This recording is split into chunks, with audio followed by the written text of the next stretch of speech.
2, 1.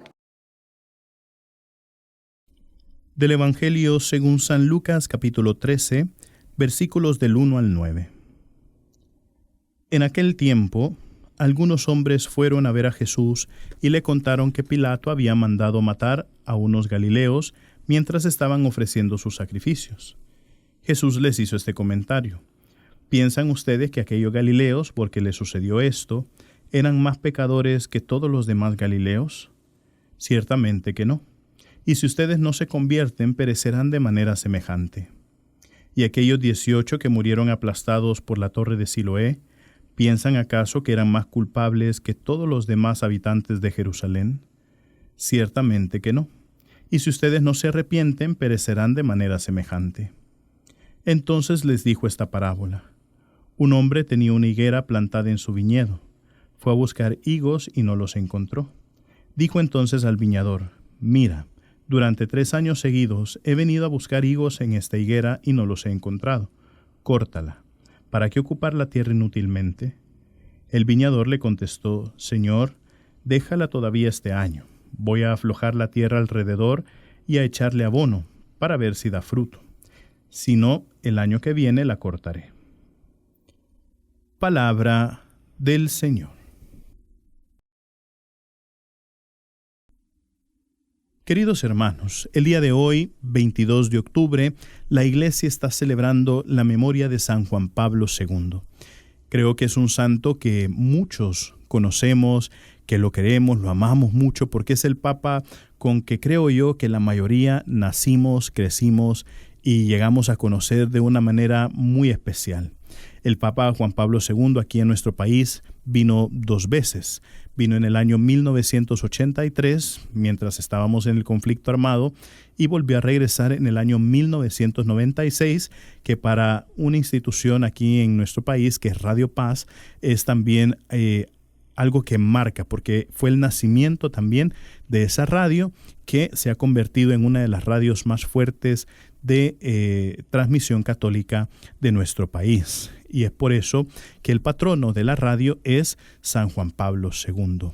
Pero no solamente San Juan Pablo ocupa ese lugar de ser patrono en Radio Paz, sino que también ha sido escogido para ser patrono en muchos lugares.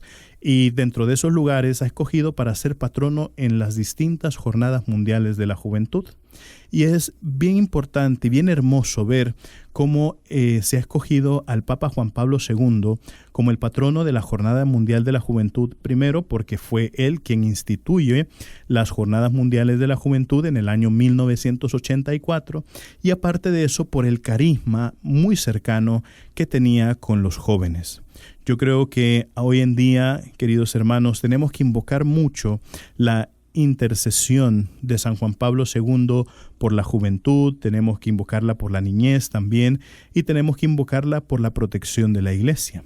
Si nosotros vemos el Evangelio que acabamos de escuchar, se aplica mucho también a la vida que ha llevado San Juan Pablo II, ¿verdad? Porque él ha sido un hombre que ha sido muy, pero muy entregado. Desde niño, joven, ya en su sacerdocio, en su episcopado y en su papado, también ha sido un hombre muy dedicado, muy entregado en su niñez y en su juventud a su familia, ya en su juventud cuando él entra a la formación sacerdotal, y también durante su sacerdocio muy entregado a las distintas misiones que se le encomendaron, ya en el episcopado también, como él lideraba la iglesia con tanto cariño, con tanto amor en esa iglesia particular en Polonia, y ya en el papado, desde el año 1978 hasta el año 2005, nosotros vimos cómo ese hombre fue dejando hasta la última gota de su fuerza por la iglesia.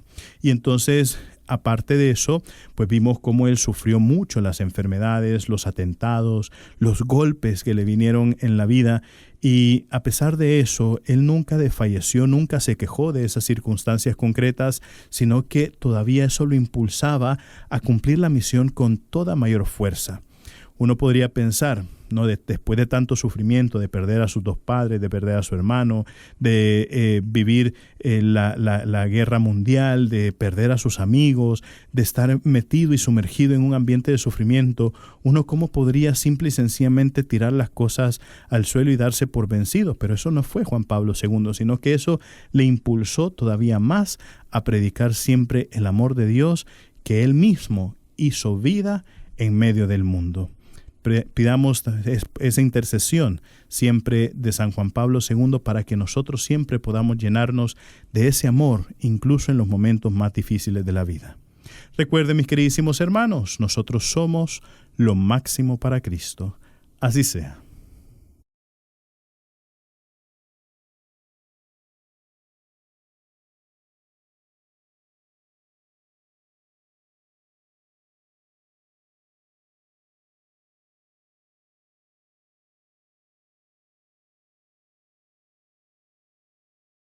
Del Evangelio según San Lucas, capítulo 13, versículos del 10 al 17.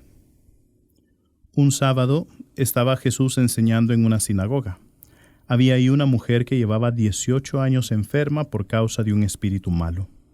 Estaba encorvada y no podía enderezarse. Al verla, Jesús la llamó y le dijo: «Mujer, quedas libre de tu enfermedad». Le impuso las manos y al instante la mujer se enderezó y empezó a alabar a Dios. Pero el jefe de la sinagoga, indignado de que Jesús hubiera hecho curación en sábado, le dijo a la gente: «Hay 6 días de la semana en que se puede trabajar. Vengan pues durante esos días a que los curen y no en el sábado». Entonces el Señor dijo: «Hipócritas, ¿acaso no desata cada uno de ustedes su buey o su burro del pesebre para llevarlo a abrevar aunque sea sábado? Y a esta hija de Abraham, a la que Satanás tuvo atada durante 18 años, ¿no era bueno desatarla de esa atadura aún en día de sábado?». Cuando Jesús dijo esto, sus enemigos quedaron en vergüenza. En cambio, la gente se alegraba de todas las maravillas que él hacía. Palabra del Señor.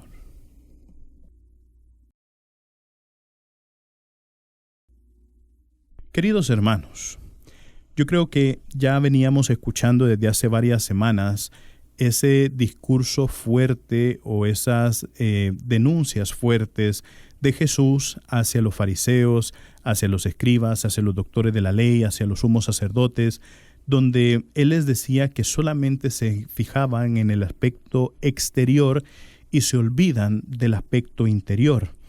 Y al olvidarse del aspecto interior, en el fondo, lo que están haciendo es simple y sencillamente siendo como aquellos sepulcros blanqueados, que por fuera son bien bonitos, pero por dentro están podridos. Es como la polilla, ¿verdad? La polilla yo creo que funciona de esa manera. Nosotros a veces no vemos cuando la polilla entra en la madera y la estructura de la madera la podremos ver intacta, pero después vamos viendo cómo se va debilitando.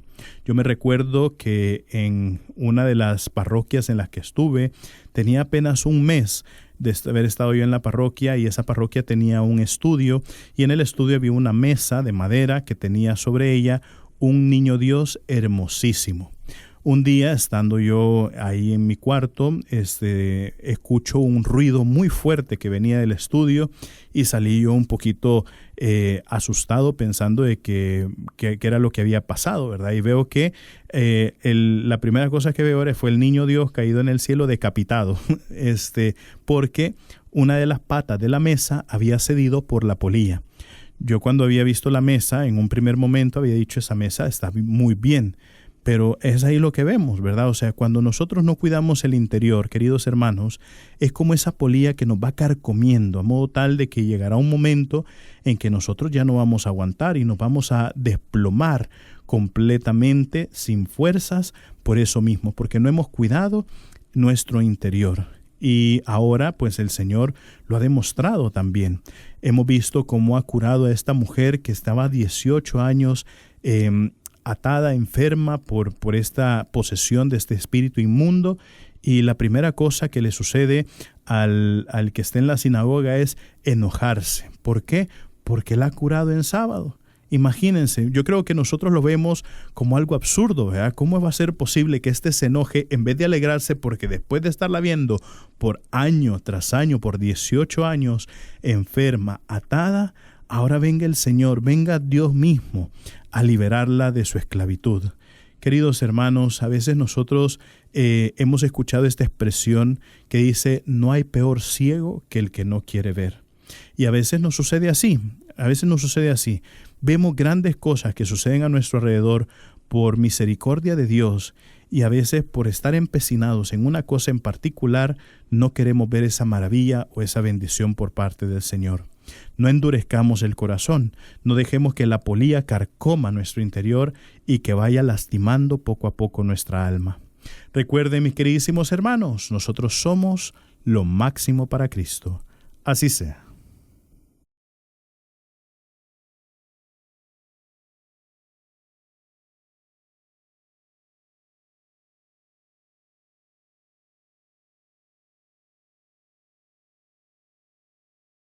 Del Evangelio según San Lucas, capítulo 13, versículos del 18 al 21. En aquel tiempo, Jesús dijo, ¿a qué se parece el reino de Dios? ¿Con qué podré compararlo? Se parece a la semilla de mostaza que un hombre sembró en su huerta. Creció y se convirtió en un arbusto grande, y los pájaros anidaron en sus ramas.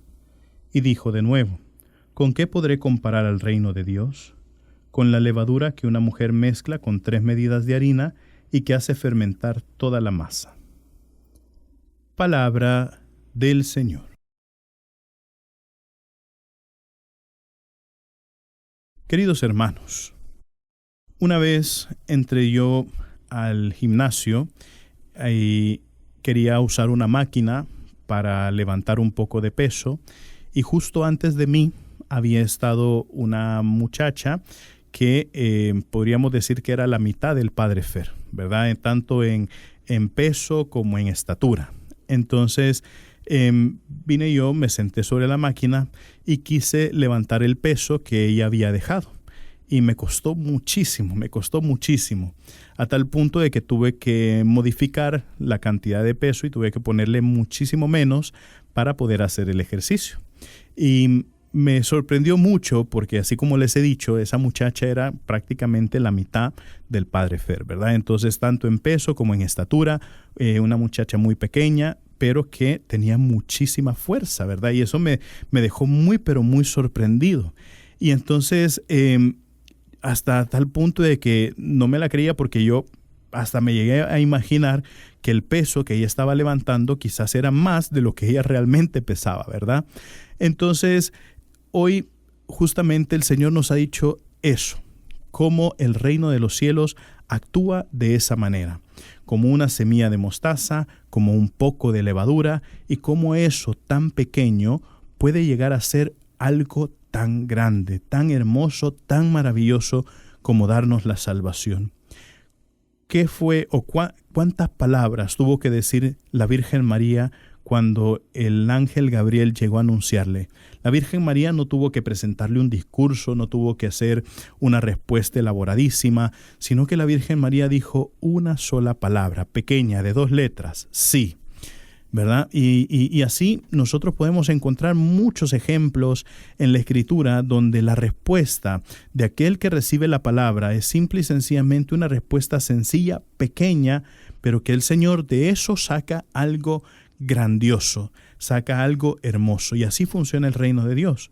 Por eso, cuando nosotros respondemos de la misma manera en como la Virgen María le respondió al ángel Gabriel y le respondemos a Dios, sí Señor, que se abran las puertas de mi corazón para dejarte entrar a ti, el Señor en nuestro corazón puede sembrar ese granito de mostaza, y no solamente sembrarlo, sino hacerlo crecer como aquel arbusto tan grande que sobrepasa cualquier tipo de tentación, de dificultad, de problema, de sufrimiento, y que todo eso pueda ser iluminado por el reino de los cielos. Nosotros desde aquí podemos vivir relativamente el reino de los cielos.